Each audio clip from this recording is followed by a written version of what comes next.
How did you apply? So I used the Yellow Pages, I contacted CEOs, and I sent a cover letter and a CV. I applied on LinkedIn through a recruiter. Dress code for your interview. Smart and always dress for the next job that you want. My interview was online, so I just wore a shirt and tie and shorts. First project tool. So first project tool was MathCAD, and I can't believe I'm having to explain this now, what MathCAD is. But MathCAD was a software, is a software that helps you write down your formulas and helps you with your calculations. The first project tool I used was Foran, which is a shipbuilding software. Your career goal on day one. It was director before 30. To become a naval architect.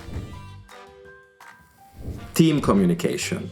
Phone calls and face-to-face meetings. We use Teams for video calls, and then we meet in person sometimes.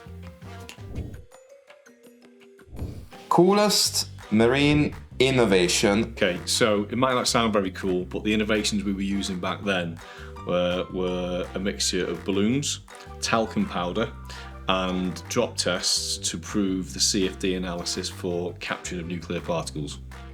Autonomous ships. Taking meeting notes. Notepad, pencil and pen and highlighter. Take meeting notes on my notepad on my computer.